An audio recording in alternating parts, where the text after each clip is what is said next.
back. My name is V, and I want to talk to you guys about something that's really important to me. And it's going to be really important to you guys as you go along in the purchase of a new or used boat. These are the top 10 things that you should look for when purchasing a new boat. So let's get right into it. So as I learned from purchasing several boats and selling boats, there's a long list of things that you need to keep an eye out on because of these top 10 things.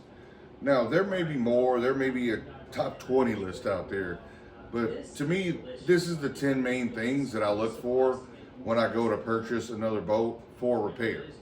New boat wise, let's just say you should probably do a lot of research before spending that type of money on something very expensive that you may or may not be comfortable or may not be in your body of water the best boat to have.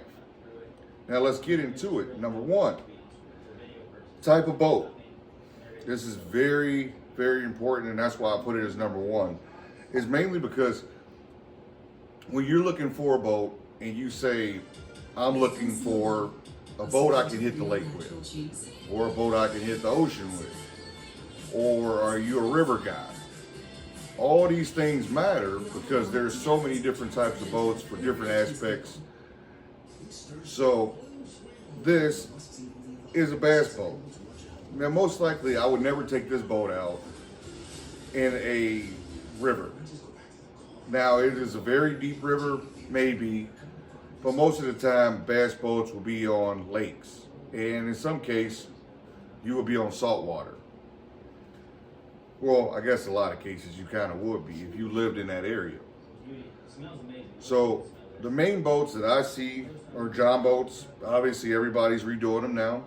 Bass boats like this one. You have aluminum hull boats. You have pontoon boats.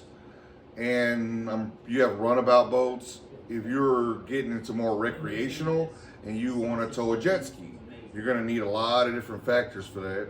If you're a weekend warrior who just wants to take your family out and you have a nice sized family, then there's a boat for you. If you're a guy who's a bass fisherman, crappie fisherman, maybe this is for you. Or maybe the aluminum hull, or even the john boat is for you. So make sure you put that in consideration and think about a lot of different options and places that are near you that you will travel.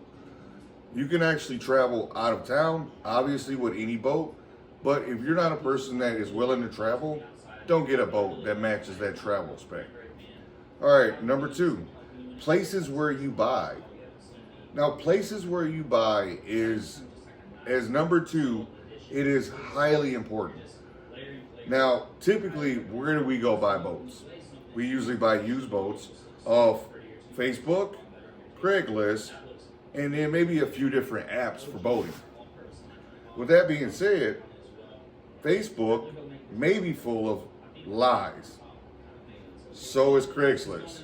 So are some of the boating apps, because some of the boating apps that you can find boats on, nice quality boats, maybe aren't really going through. Now with Facebook, somebody can easily be getting rid of a boat because of motor issues, because of damage done to the boat that is very expensive or irreplaceable. So keep that in mind when looking on Facebook. Sometimes the price point is too good. Now, number three, price. What is your top dollar and what is your bottom dollar? These are things that you need to know when going in and looking. Are you going to get a loan, or do you have money saved up? Are you looking for a certain boat for your need for around this price or that price? And are you willing to be flexible? Because you can't go on a website or an app and just automatically try to bring someone down to your level because they feel that this is what it's worth. And most of the time, they will not accept the fact that you think that their boat or their watercraft, whatever it may be, is not really like that good of a price. 1 second. Thanks for having me. It's awesome. Now, Keeping that price in mind, what else is next? Once you find your boat or your watercraft or even your brand type that you need for your family or just you need to think about damage, repairs. Now, damage and repairs can vary between each boat. A fiberglass boat will require fiberglass work. An aluminum hull, exactly, it will require aluminum work. Now, when it comes to fiberglass, do you know about fiberglass? Are you willing to take the time and do fiberglass work? Because it is relatively cheap, but it also is expensive in the aspect of this is not a need, but a want and something that you are going to be dishing out extra money for. Now, aluminum hull, maybe you can get away with doing rivets, or maybe you can do some sort of patchwork. But you have to also keep in mind, what if you need to weld on that boat, that aluminum boat? Then you might need a welder that is capable of doing aluminum work. Now, with that being said, how much are welders nowadays? I know. So, moving on, because you obviously need to think about that, let's get to being realistic. Let's be realistic for number 5. Realistic ideas of what you really want, what you really need, and how you want your boat repaired. Now, pricing and looking for items for a boat can be daunting. But if you want a good price guide of any product that you might think a boat needs or needs repaired, always check YouTube. YouTube has millions of videos from over God knows how long about repairs on boats of all types. Now you'll find channel specific people who go on there and they share their whole rebuild. Now, as you watch the rebuild, like I have, you're going to ask yourself, wow, how much did that cost? And if they do, in fact, give you a breakdown, it might be mind-blowing about the money they spent. But think, them as YouTubers may or may not be getting extra money from YouTube, from the promotions, from their merchandise, etc. So let's talk about us. Joe Schmo, regular guy. When I purchased this bass boat, I knew I needed to do a lot of fiberglass work, repair the floor, etc., etc., and it's still a process, as you can tell. Well, I had a goal set. I do not want to spend over $1,000 for a boat. That goes into, number 3. Now, back to number 5. The repairs that I'm seeing in this boat, when I looked at it up close and personal, I'm thinking that I'm going to probably be about a full-blown $1,000. Yeah, that might seem like a lot of money, and I might not think that I could get it back, but that's a decision that you have to make. Is this boat for you, or is it to sell? Now, older bass boats typically don't sell well, but if you've repaired it and you can show documentation of repairs and you know what you're doing, it might sell pretty good. Now, when we go into 6, the money for the repair. Do you have money, or do you need to take out a loan in order to repair this boat or that boat or whatever boat you choose? With your Google searches and your YouTube finds, is it financially smart to even use that time to even repair a boat? I know a lot of us do, and we want to repair the whole world, but financially, is it a good idea in a market that's pretty high right now? Just like everything.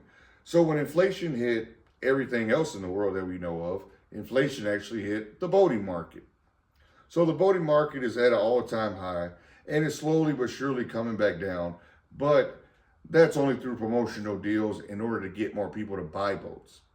Now, if you're doing individual products for your boat, you're going to notice from one year to the next a price increase. Are you willing to do that and do the work? Do you have time? Me, I work about 80 hours a week, and this boat will be way more finished than it is right now, but I work a lot. I've been working nights for quite a while, so I only have this time during the morning to work on it. Now, with that being said, we'll get into number 7. And number 7 could have been number 1 because it's the motor. It's something that if you don't know about boat motors or you don't know how to repair, yes, you can find out about boat motors and you can repair them, and they may or may not be good on whatever boat that you purchase. But with everything on this list so far, this is one of those things that can make or break either you purchasing it, unless you plan to upgrade the motor, or if someone else you plan to sell it to, whether you post it on Facebook or et cetera, et cetera. Now, if the motor isn't running, it's locked up, it's not operating properly, or you don't know how to work on a motor, you don't know the ins and outs or how to get it back running and carbs and this, that, and the other, right? You have to put that in consideration, sadly, because a boat might look so nice and so beautiful, have flake in the paint, be the most beautiful thing on the water. But when it boils down to it, if that motor isn't running, there's a reason why that person is selling that boat for a very reasonable price. It's because they know if that motor is blown, this boat is essentially worthless. And not to say your boat is worthless or whatever you purchase is worthless, but majority of the value when it comes to any boat is going to come from the motor and the controls, the electronics, how updated everything is. So keep that in mind with either what you purchase or what you plan to purchase and sell. Keep that in your bracket so you know how much money you have to spend or what is your top dollar or bottom line when purchasing any boat. Now,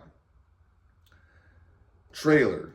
Trailer is a very obvious thing, and you might say, hey, whatever, a trailer is a trailer. I can fix a trailer. It's not that big of a deal. Well, a trailer, if it's in good condition, no rust holes, no visible rust holes, the lights work, you are already in good shape. But let's keep in mind that with the trailer comes the hitch, the raising and lifting of the whole trailer itself. Does that function and work? Does the locking mechanisms work? The tie down that ties to your actual boat on the front part of your boat, is that all there? Is it working? Is it functioning? Has it ripped the U-bolt from the boat? Also check that. That's part of damages. Tires. Never trust any tire. Never trust a person that told you that the wheel hubs are new or freshly greased. Now, when it comes to bearing buddies that you hear a lot of, like most boat trailers come with, bearing buddies. Bearing buddies are awesome, and they help compact the grease within the wheel bearing. But with that being said, on the opposite side of the spectrum of all of this positive that you might physically see, those bearings might be worn out or completely gone. But the bearing buddy has covered it up and is continuously forcing grease. So as you drive off from your first initial trip with your boat, this is a very dangerous, potentially dangerous situation you can get into. Blown tires on the highway. Also, your bearings going out. Also, you need to check that each wheel has proper lug nuts on it and they are all tight. Check tire and tire pressure. Check the size of the tire. Make sure they're both on each side. Now, you will run into boats like this one that has one tire on each side. This is a lighter bass boat. Now, the heavier bass boats, they have dual wheels on each side, so you'll have to double down on all that information I just gave you. But all of that, with that being said, is for your safety. Because driving home in your boat, happy as can be, spending money that you thought or you kind of didn't really have, but you saved up for it, is the greatest feeling in the world. But then getting into an accident because your boat came off the trailer, or you have a blown tire on the highway going 50, 60 miles per hour, not fun. Keep that in mind, make sure you try to ask, talk, and check those bearings. Even bring a mallet with you. Take the bearing buddies off and then put your finger in that grease. If you feel any metal flakes or you feel any of those little rollers that are in bearings, you need to stop and negotiate price or say, I need to change these out before I travel anywhere in this boat. Or if you want to, what I've done in the past is immediately take that boat to the nearest auto parts store and do the work myself in the parking lot.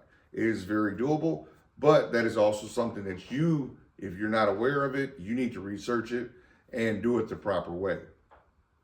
All right, next up, number 9. So, location. When you purchase a boat and you see it online, it can be here in my state of Indiana or it can be in overseas. Believe it or not. I've seen boats in the UK. When I went to Google search, I've seen boats that are in California. I've seen auction sites that have really good deals on a boat that's really awesome, beautiful boat. It's a Phoenix, and we all know how much those cost. Those could go up 100,000 plus. Man, they're selling it for a really awesome price. But it's in North Dakota, or it's in Seattle, Washington, or it's on the coast of California somewhere.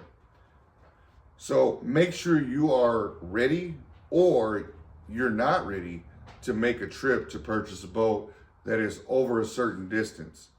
Now, when doing the searches, try to stay within your range. And I know it's very tempting to say, I'm going to drive to Southern Ohio. For me to go from Indiana to Southern Ohio, most likely is about a 6-hour drive on different parts of Ohio.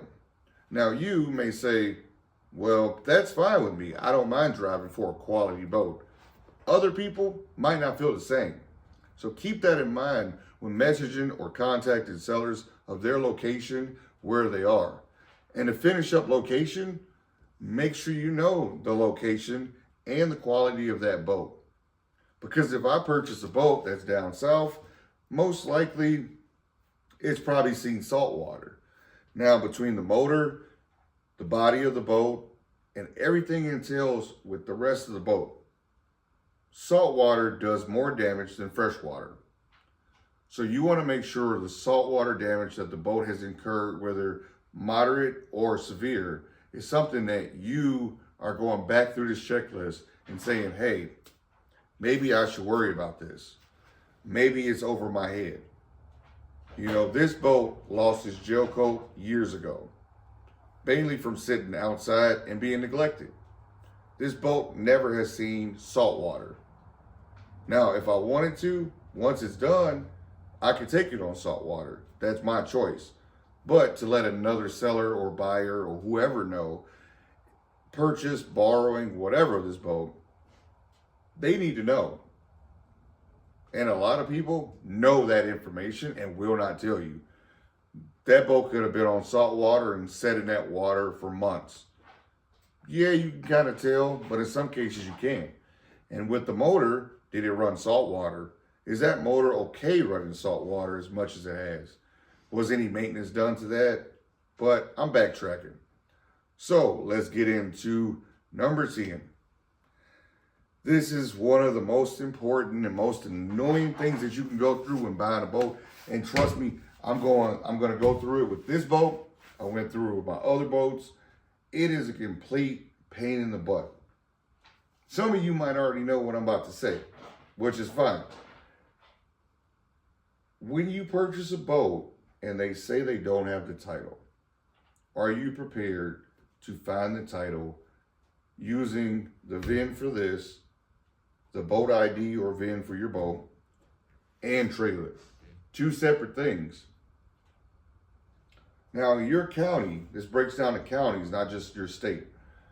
Is it easier to have a police officer or a DMV person come check out your boat and see that it is in fact what the seller said it was, and the bill of sale matches everything, and it kind of is a sort of a paper trail there?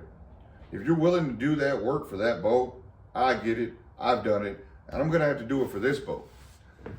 Now, if it's a pain in the butt and it is like nearly impossible to get anything done when it comes to that, and you have to do a lot of loops, jumps, go to courthouses and figure this out and that out, because basically when you're purchasing a boat with all that, without a title or a title for the trailer, your boat's technically stolen. Not 100% stolen, but your boat seems to be stolen. And the person you're buying it from, they seem like they stole it and they're selling it to you for a really good price possibly, just trying to get rid of it. For whatever reason, so many people in the world do not keep the title for their boat.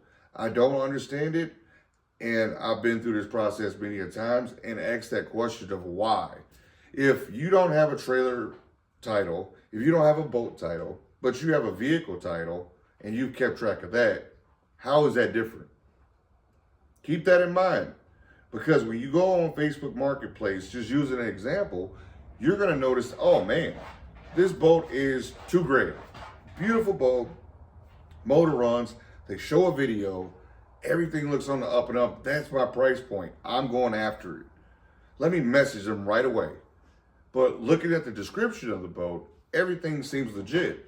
Knew this, knew that, knew this, even comes with electronics. Man, gotta be the boat right up my alley to get me on the water, and then I can do whatever repairs I need to do after the fact, because they should be minor. Then you get hit with, at the bottom of that, no title. Now, for such a nice boat that someone put that much work into, why is there a title? A lot of times the story is I purchased it from Joe Schmo and I lost the title. Or I purchased it from Joe Schmo, he didn't have a title, and then I never thought about getting a title because I only took it on my local waters and never got checked. Or, this is an odd one, but it happens, is I just recently purchased this boat and they didn't give me any title, registration, or any sort of information about the boat when I purchased it. So when the registration for the boat was for like so many years, it ran out. I tried to go find it, and it's too much of a process for me. So now you run into the situation of this person that sold it to this person did no work to the boat as far as getting paperwork, finding out the VINs, making sure this wasn't stolen in any way, shape, or form. And that goes between the boat itself, the hull, the trailer, and even the motor in a lot of cases. Because a lot of times the motor won't match what's on the boat, especially older model boats. So very much so keep that in mind. Now, if you can get phone numbers, keep addresses and information for the people that you purchase these boats from, I would implore you to. Now, if you make it to that point and you're willing to do that legwork as far as the title, the plate, the registration, putting in your name so the boat is fully legit, please keep in mind that that's extra money, that's extra time, and possibly, time that you might not even get to work on your boat because you're worried about it not being your boat. So with that being said, that is the top 10 things that you need to worry about and you need to think about when purchasing a new or used boat. Not so much a new boat, because everything comes with that, but if you're buying a boat from a dealership or you're buying it from Facebook Marketplace or online in general, please keep these 10 things in mind, because if you don't, you're going to be left with either a boat that is completely rotten through and it's going to cost you thousands of dollars to repair. Money that you may or may not have. Money that you could have put into a brand new spanking boat that would have put you on the water today. And also, you got to think about everything else that we mentioned. Is the money there for what you want to do? Is there money and room for electronics that you want to personally do for your boat? Now, is the trailer sound or is it heavily damaged and I need to replace the trailer? All these things, please keep it in mind when purchasing a used boat. With that being said, I'll let you guys go. But thank you for your time, and I appreciate you guys watching. Keep all these things in mind, because I would hate to see, like so many, purchase a boat and it not even be worth the actual money that you think it is or you purchased it for. You can't take these boats to the junkyard. Realistically, you can't. You can't take it to the scrapyard.